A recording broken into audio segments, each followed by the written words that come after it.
You ever notice how much effort we put into buildings? We clean them, protect them, decorate them. We even fight over them, who gets control.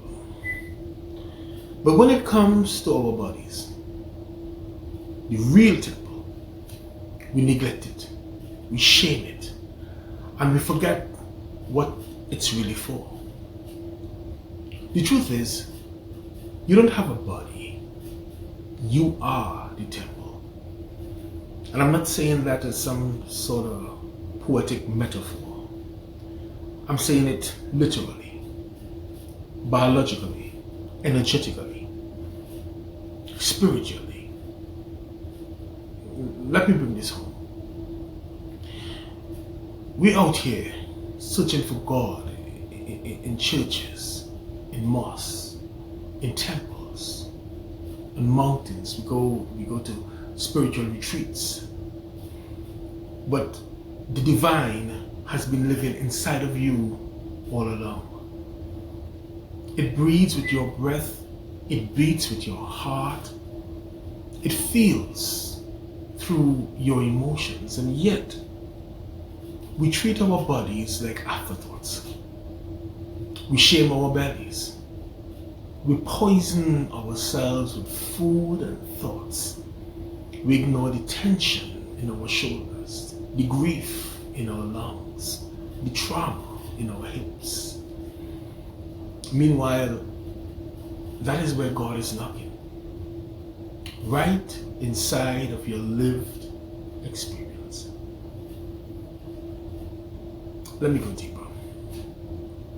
You know, in ancient texts, the temple had 3 sacred spaces: the outer court, the inner court, and the Holy of Holies.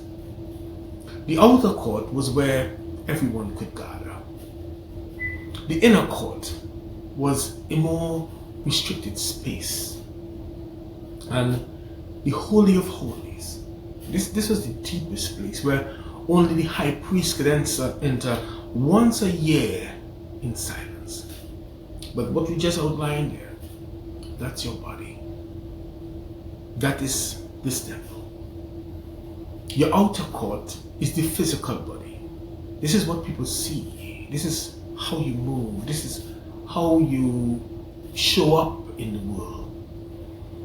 Your inner court, this is your spirit, the breath of life, the animating force that moves through you, energizing action and emotion. And then there's the Holy of Holies. The Holy of Holies, that's your soul. That's the deepest part of you, the part of you that never got touched by trauma, the divine spark that never left God. It doesn't speak in words. It speaks in stillness. And most of us are just too noisy inside to even hear it.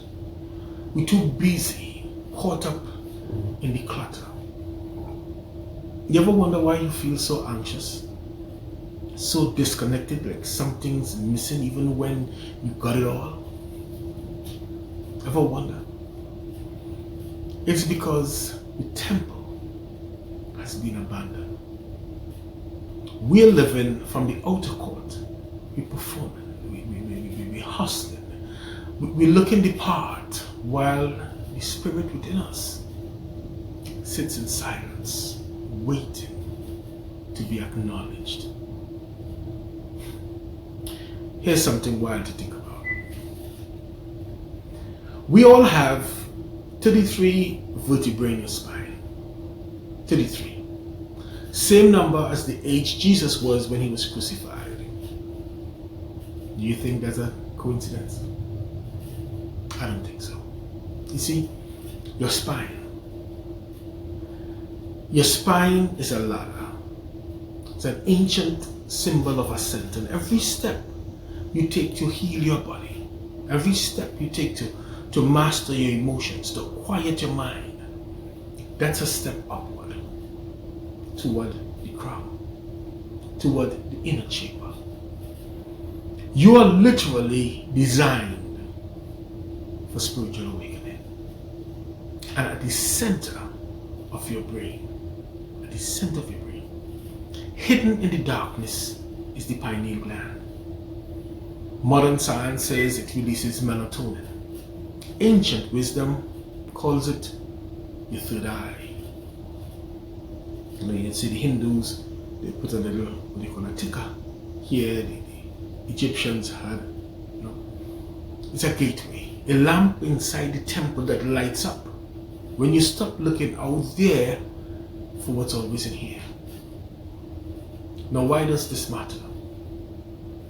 It matters because if you don't know that you're the temple, then you'll keep searching for power outside of yourself.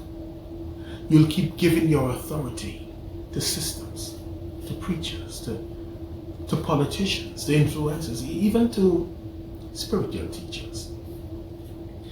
But the altar is already inside of you. Every time you take a breath in, in gratitude, what you're doing is you're lighting incense on that altar.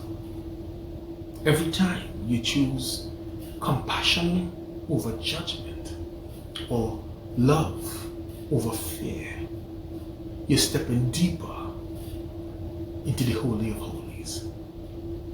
So let me ask you, my family, let me ask you, are you living from your outer core, or just managing how you look, how you're perceived? Or are you tending to the inner sanctuary?